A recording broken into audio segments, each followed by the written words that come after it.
бір КАМАЗ ГПС примерно 30 мың теңгеден келсе, бір қоға ГПС, яғни 45 мың теңгеден келеді. 100 мың, 120 мың теңге. Күн мысалға 5-6 күн істейтін болсақ, оны бір 70 мыңға деген сияқты бағасын келісіп түсіруге болады. Қоға бұл жерде жұмыс істей алмайды, өйткені біздегі мына жақтың котлованың размері 14 метр, 70 мың теңгеден келген ол кезде. Боксы ГПС барлығы, толық материал жұмыс барлығы 3 миллион теңгеден асты.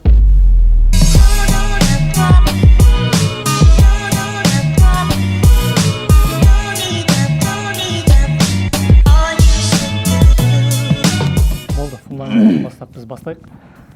Біз Эверест жобасында айтып өткеніміз негізі бетонды қолдан қарып, араластырып құйған дұрыс бола ма, немесе дайын бетон алған дұрыс бола ма деген сияқты. Жақсы, ол сұрақтың жауабын сияқтан іздесе болады. Сол жақтан іздеп көрсеңіздер болады.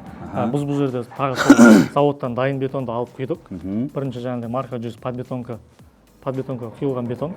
Ол қазір енді цементтің де бағасы бізде былайша айтқан кезде күн санап өсіп келе жатыр негізі. Мысалға былтыр 2024-те цемент примерно енді біз қаппен алдырамыз объектілерге. 36-37 теңгеден келумен объектке келетін болса, қазір күні кешегі баға 43 теңгеге дейін көтерілді. Ол да уже біздің мысалға келетін цементіміз, келетін бетонымыз, алып жатқан плитамыз деген сияқты материалдардың, яғни бағаларына әсер етеді. Әсер етеді, міндетті түрде. Былайша айтқан кезде цемент бұл құрылыстың ұны негізінде ше. Енді жаңағыдегі дайын бетонды алдық. Өзіміздің сенімді, яғни заводымыз бар, алып жүрген. Марка 100 бізде 17.500 теңгеден келді.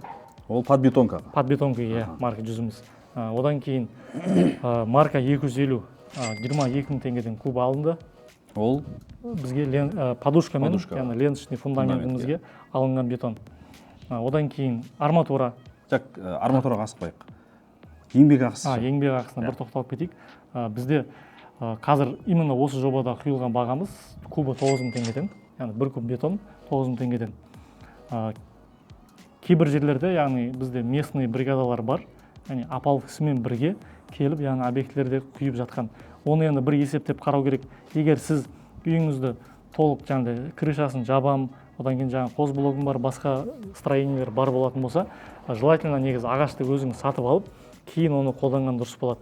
Ал егер жоқ, тек қана фундамент құйып қоям дейтін болсаңыз, биыл фундамент құйып демалам десе, демалам дейтін болса, онда апалықпен бірге не істеген дұрыс. Өйткені біз бір объектте есептеп көрдік, примерно апалыққа олар апалықпен келіп құйып бергенмен, апалықсыз құйғанның разницасы бір 800 мың теңге дей ма, 1 миллион теңге дей ма, жуық ақша шықты. Сол жерге кететін общий бір 180 куб бетонға. Ол былайша айтқан кезде 800 мың теңгеге лучше өзі ағаш алып, жаңағыдай лентасын құйып, одан кейін жаңағыдай ригель, перемичка, сейсмопояс деген сияқтыларға қолданып ағашты, одан кейін крышаға керек жеріне жаратуға болады. Тозулықтың крышасы бар, үйдің крышасы бар. Примерно бір 50-60%, яғни былайша айтқан кезде материалы жарайды да оған. Қалған уже үстіне не істеп алады? Арматура. Сатып алады. Енді арматура. Арматураның бағасы да көтеріліп отыр. Биыл өзі именно құрылыс материалдарында баға кішкене көтеріліп тұр, көтеріңкі болып тұр. Мысалға былтыр 295 теңгеден алынған российский арматураларымыз биыл 320-330 теңгеден болып тұр килограмм. Тоннасы 320 мың, 330 мың теңге болып тұр да. 15%-дай қосып жүріп тұр ғой шамамен. Примерно сондай қосып тұр. Так, арматураны тоғу. Оның барлығы жаңағы бетон құюдың ішіне кіреді. Кейін табыр ескере кететін жағдай, жаңағыдай апаловка дайын келетін бригадаларда кейбір бригадалармен нақтылап сөйлесіп алу керек болады. Өйткені олар бетон құю, апаловка дайындау бөлек, арматура тоққанына бөлек метражына ақша алатын бригадаларда бар. Сол үшін оның барлығын асықпай, жаңағыдай сұрап, немесе ақылдасып, есептеп, содан кейін барып құрылысты бастаған дұрыс болады. Мүмкіндігінше құрылысты бастаймын, бірақ көп кісілердің айтатын осы сөз ғой, құрылыстан хабарым жоқ, мен білмеймін, бейхабармын, қалай болады деген сияқты. Ол барлығы құрылыс деп жүрген жоқ, ол стандартты ситуация, барлығының басында болып жатқан жағдай. Мүмкін болса өзіңіздің тұрғылықты жерде қанша болып жатыр құрылысы, қандай варианттар бар, оны бір нарықты анализ жасап, сверка жасай салған, ешқандай қиындық жоқ. Былайша айтқан кезде бір үйді соғып бітем дегенше, ол үйдің егесі кәдімгі соңында бір үй соғам деген танысына басқасына әжептәуір ақыл айтатын жағдайға жетіп қалады. Ондай жағдайға жету үшін полный процесске кіріп кетпесеңіз де нарықты бір зерттеп тұрған дұрысырақ болады. Кірпіш басталды. Фундаментті толтыру. Ішін біз топырақпен толтырып шықтық. бұл бізде цокольный этаж жоқ. Цокольный этаж жоқ, иә. Енді цокольный этаж бар болған жағдайда ол кезде уже біз жандарын толтыратын боламыз топырақпен. Ол жерде де жаңағыдегі екі вариант. Бізде основном таситын КАМАЗ немесе хова. Бұл жерде де мен бір айта кететін нәрсем, баға бір нақты бір баға жоқ. Допустим, осы объектіге бір 500 метр жерден бір котлован қазылып жатқан болуы мүмкін. Немесе топырақ жоқ жан-жақта жақын территорияда біз Бозарықтан, болмаса басқа Тұраннан деген сияқты алып келуіміз мүмкін. Оны енді сіз де өзіңіздің жағдайыңызға қарайсыз. Маған асығыс жоқ. Мен пока фундаментімді құйып алдым. Бір арзан келген кезде толтырып аламын дейтін болсаңыз, ол кезде арзан топырақты күтесіз. Жоқ, маған құрылыс тезірек жүру керек дейтін болса, онда сол уақытқа тура келген топырақты яғни алуға тура келеді. Біздің жағдайда ховасын қателеспесем 15 мың мен 20 мың теңгенің көлемінде яғни алып келіп берді. Өйткені бізде жаңағыдай бір котлован қазылып жатты жақын жерден, ол таусылғаннан кейін тағы да 6 жерден алдырдық. Ол да жаңағыдегі котлованның яғни топырақтың шыққан жеріне байланысты. Жақсы. Кейінгі мәселе, яғни кірпіш. Біз уже қарап тұрсаңыз, полный стандартный кірпішпен көтеріп шықтық. Кірпішіміз біз объектті бастаған кезінде заводта 50 теңге, яғни бізге келумен 57 теңгеден болған. Бұл бізде стандарт кірпіш. Стандартный кірпіш, 57 теңгеден болған. Қазіргі бағасы 45 теңгеге дейін түсті. Өйткені неге? Майдың где-то бір 10-15-терінен бастап біздегі, яғни Чимкенттің төңірегіндегі толық кирпичный заводтардың барлығы іске қосылады. Іске қосылғаннан кейін уже баға тұрақталады. Ал оған дейін кейбір заводтар яғни ертерек жұмысты бастауға әрекет жасайды, ұсталарын ертерек шақырады деген сияқты. Завод ерте қосқандар бағаны басында кішкене көтеріп ұстайды, кейіннен уже баға кішкене тұрақталады. Өзі негізі жылда бағаның тұрақталатын уақыты осы майдың аяғы ғой. Майдың аяғы. Майдың аяғында нақты сол сіз құрылыс жасап жатқан жылдың өзінің тұрақты бір бағасы шығады. Ол кез келген осындай кірпіш заводтарындағы жүргізіп жатқан жігіттердің айтатын әңгімесі осы. Біздің қазіргі бастапқы баға былтырғы бағадан ориентир алады да, кішкене өздерінің қосатыны бар, еңбек ақысы бар, басқасын бәрін есептеп. Жаңағы айтып жатқандағыдай кейбір кезде бағаны ұстап тұрады, кейде уже майдың аяғында түседі. Енді қосу ситуациясы редкий, аздау.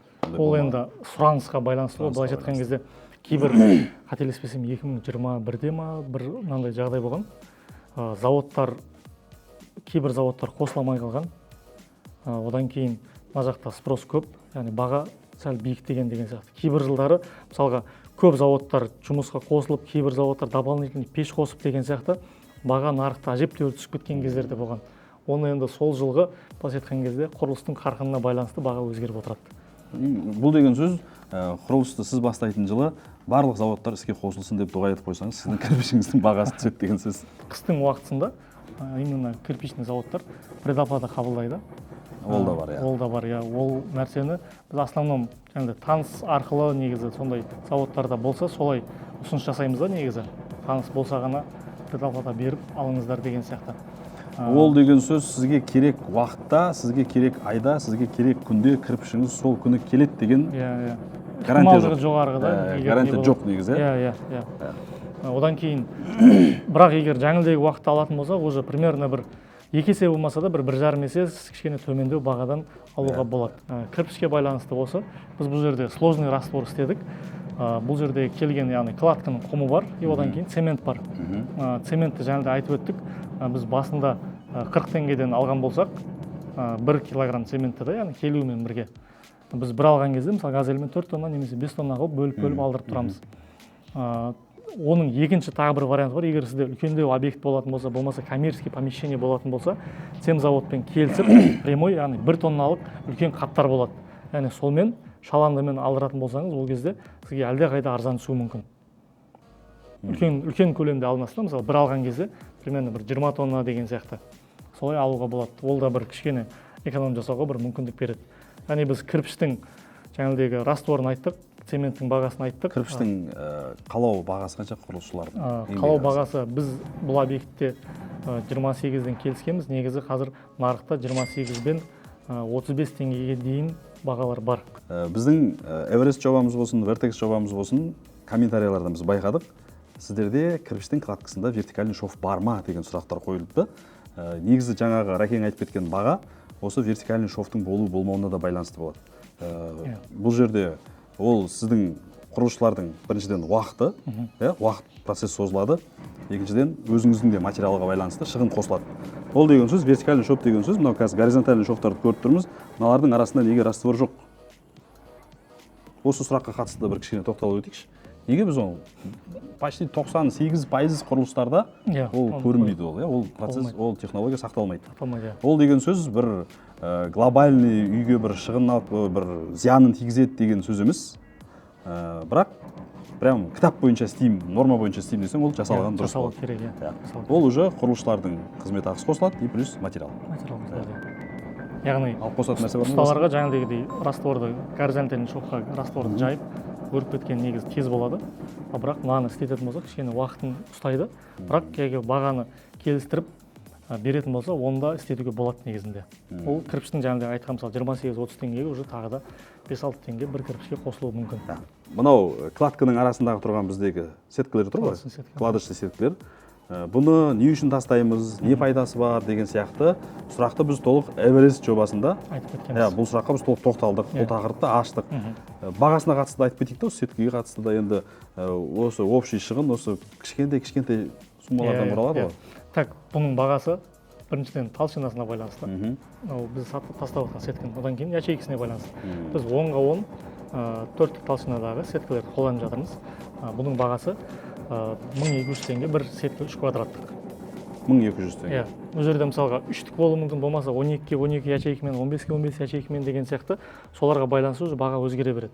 Кішкене арзандау болады, немесе сіз 4-тік емес, жаңағыдегі 5-тік деген сияқты не қылсаңыз, оған қарай 1400-1,5 теңге сияқты бір сетка қымбаттай береді яғни бағасы. Біз оны кесіп, яғни кладкада әр 8 қадар сайын тастап отырмыз. Жақсы. Колонналар. Так, колонналар. Колонна, ригель бізде қалай куппен, погонажбен қалай есептеледі? Метрмен? Бізде погонный метрмен есептеледі. Колонна, ригель, перемешка, сейсмопояс, пояс обвязки барлығы погонный метрмен есептелетін болады. Өйткені бұны кубпен есептейтін болсақ, бұл былайша айтқан кезде ұсталардың өзінің жұмыс ақысы тура келмей қалады. Олар мысалға 6 метрлік ригельде кішкентай ғана куб болады да, былайша айтқан кезде объем шығара алмайды. Өйткені бұл жерде опаловка дайындау бар, одан кейін жаңағыдай усиленный арматуралар бар, каркас тоқылады деген сияқты өзінің жұмысына байланысты погонный метрмен есептеп береміз. Яғни бұл жерде колонна ригельдердің бағасы бірдей жүреді негізінде, 8.000 мен 10.000 теңгенің арасында. Ол да объемға байланысты, келісілгенге байланысты ғой, объекттің басында қалай келісілді. Одан кейін перемешкілер 3.000 мен 6.000 теңгенің арасында жүреді. Бұл да жаңағыдегі қалыңдығына, биіктігіне, размеріне, одан кейін ішіне тоқылатын каркастарға байланысты болып келеді. Ол сол соғылып жатқан нысанның формасына, қиындығына, проемдарына байланысты, сол по факту шешіледі ғой, құрылыстың барысында шешіліп келісіледі. Біз соның мынаның арасында деп қазір ориентировочный бағаны айтып жатырмыз. Жақсы. Ары қарай не қалды бізде? Так, сейсмопояс пен пояс обвязканың екеуінің бағасы бірдей жүреді. Ол жерде 2,5 мен қазір 5.000-ға дейін бағалар барып жатыр. Жақсы.